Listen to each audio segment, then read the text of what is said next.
An expert is a man who has made all the mistakes which can be made in a narrow field. Prediction is very difficult, especially if it's about the future. The opposite of a fact is falsehood, but the opposite of one profound truth may very well be another profound truth. If quantum mechanics hasn't profoundly shocked you, you haven't understood it yet. Your theory is crazy, but it's not crazy enough to be true. How wonderful that we have met with a paradox. Now we have some hope of making progress. Never express yourself more clearly than you are able to think. It is wrong to think that the task of physics is to find out what nature is. Physics concerns what we say about nature. When it comes to atoms, language can be used only as in poetry. The poet, too, is not nearly so concerned with describing facts as with creating images. Technology has advanced more in the last 30 years than in the previous 2000. The exponential increase in advancement will only continue. There are some things so serious you have to laugh at them. Every great and deep difficulty bears in itself its own solution. It forces us to change our thinking in order to find it. The best weapon of a dictatorship is secrecy, but the best weapon of a democracy should be the weapon of openness. Einstein, stop telling God what to do. A physicist is just an atom's way of looking at itself.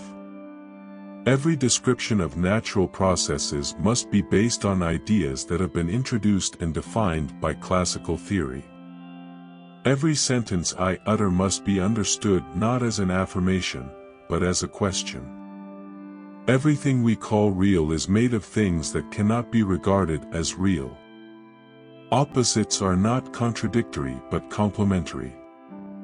Nothing exists until it is measured. In the great drama of existence, we are the audience and actors at the same time. A deep truth is a truth so deep that not only is it true but its exact opposite is also true. When we measure something we are forcing an undetermined, undefined world to assume an experimental value. We are not measuring the world, we are creating it. A physicist visits a colleague and notices a horseshoe hanging on the wall above the entrance. "Do you really believe that a horseshoe brings luck?" he asks.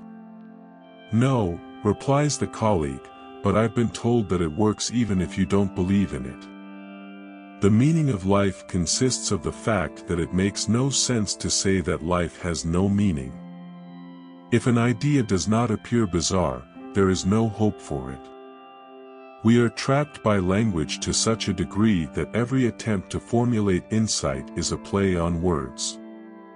One must always do what one really cannot. In our description of nature, the purpose is not to disclose the real essence of the phenomena but only to track down, so far as it is possible, relations between the manifold aspects of our experience. What are we human beings ultimately depend on? We rely on our words. We are suspended in language. Our task is to communicate experiences and ideas to others. If we couldn't laugh at ourselves, that would be the end of everything. The opposite of a fact is falsehood, but the opposite of one profound truth may very well be another profound truth. It is, indeed, perhaps the greatest prospect of humanistic studies to contribute through increasing knowledge of the history of cultural development to that gradual removal of prejudices which is the common aim of all science. It is a great pity that human beings cannot find all of their satisfaction in scientific contemplativeness. Truth is something that we can attempt to doubt, and then perhaps, after much exertion, discover that part of the doubt is not justified. All rising curves that show unwelcome trends in human affairs will approach infinity if extended far enough, but it is we who dictate the curve and not vice versa. While the finish given to our picture of the world by the theory of relativity has already been absorbed into the general scientific consciousness, this has scarcely occurred to the same extent with those aspects of the general problem of knowledge that have been elucidated by quantum theory. Humanity will be confronted with dangers of unprecedented character unless, in due time, measures can be taken to forestall a disastrous competition in such formidable armaments and to establish an international control of the manufacture and use of the powerful materials. The very nature of the quantum theory forces us to regard the space-time coordination and the claim of causality, the union of which characterizes the classical theories, as complementary but exclusive features of the description, symbolizing the idealization of observation and description, respectively.